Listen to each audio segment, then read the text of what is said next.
Meus caros, dando prosseguimento à série de falas ou de tópicos, assuntos, temáticas do plano de governo de Daciolo, vamos à quarta, onde abordaremos a seguinte temática: infraestrutura e transporte ou infraestrutura de transporte.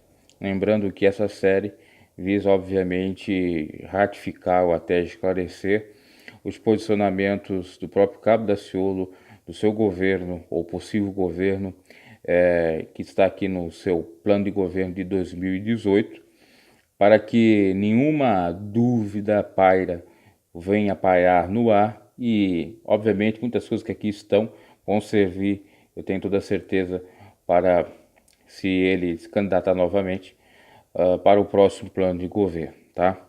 Então vamos, sem delongas, a essa quarta edição, falando, como já disse, da infraestrutura de transportes, uma temática muito importante.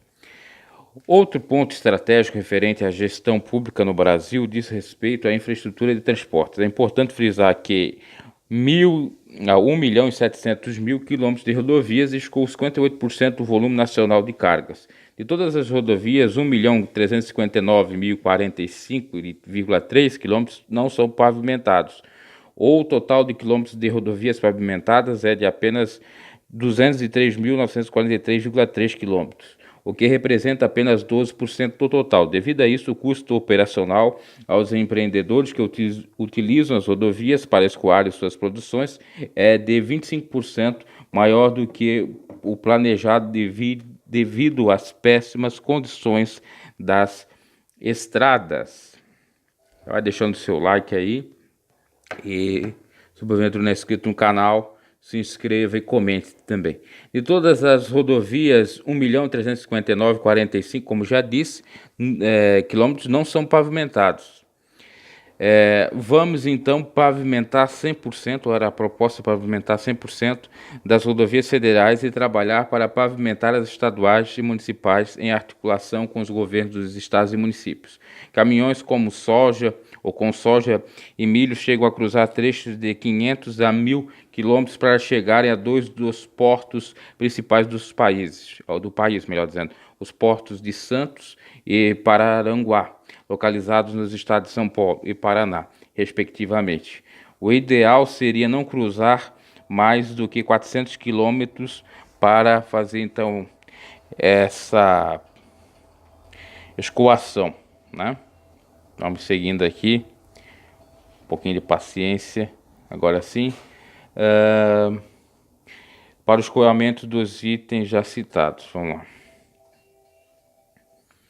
Para visualizar um cenário futuro de melhorias, iremos aumentar a quantidade de recursos investidos em logística de transporte, pois o país investe apenas 0,6% do produto interno bruto nessa área. O Ministério dos Transportes possui duas políticas voltadas para mitigar esses problemas citados. São o Plano Hidroviário Estratégico e o Plano de Logística Estratégica. Nós vamos ampliar as hidrovias e ferrovias que serão cruciais para desafogar a malha rodoviária e estimular o desenvolvimento econômico do país. O Brasil possui hoje aproximadamente 31.000 quilômetros de vias férreas, muito pequena, se comparada à extensão territorial do país e das necessidades de transportes. Algumas ferrovias importantes ainda não estão concluídas e as obras se arrastam há anos. Elas são Ferrovia Nova. Vamos esperar vir e adiante aqui. Já vai deixando seu like. Nova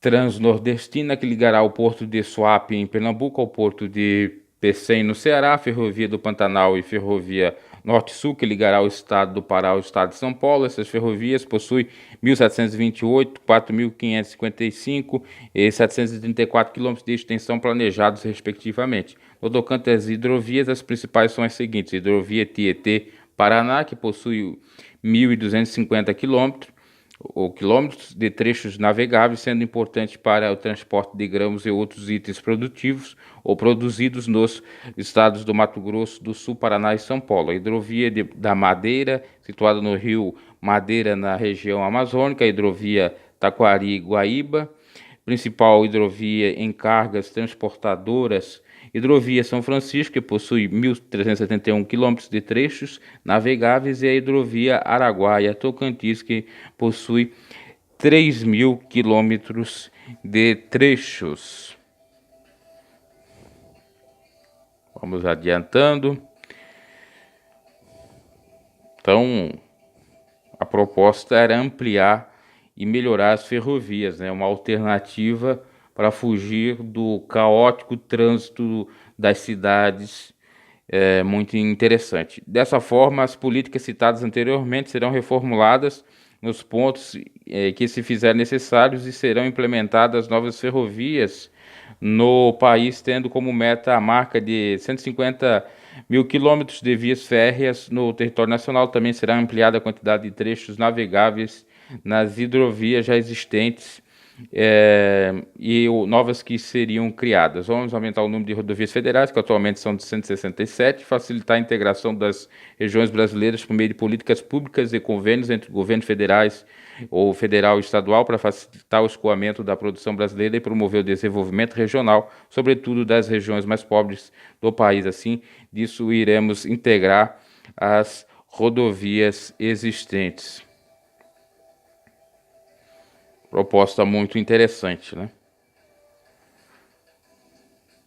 As hidrovias e ferrovias investindo na melhoria de seus trechos, não somente para o transporte de cargas, mas também de passageiros, o que trará melhorias ao setor agropecuário, de commodities e do turismo, gerando emprego e renda, bem como o surgimento de novos empreendimentos, acentuando o potencial econômico. Iremos elevar o nível da qualidade e segurança nas estradas. Para isso, faremos a integração das políticas públicas de infraestrutura de transporte com as políticas de segurança pública estaduais, municipais e federais. Isso possibilitará a maior confiabilidade na infraestrutura, melhor dizendo, do país, e atrairá mais investimentos, né?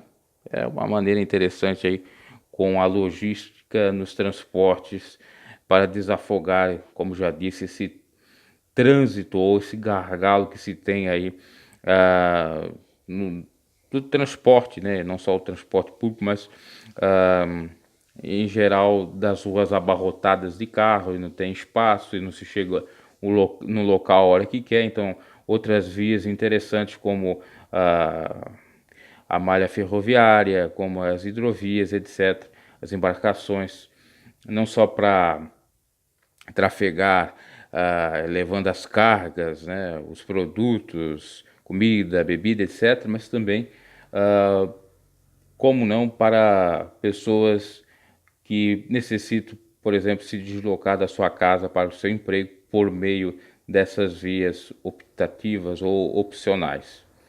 Ok? Então essa é a proposta dele nesta temática. Deixe seu like, comente, e até a próxima e última edição, onde nós vamos falar de economia e também a parte derradeira do próprio plano de governo, que é a conclusão. Até mais.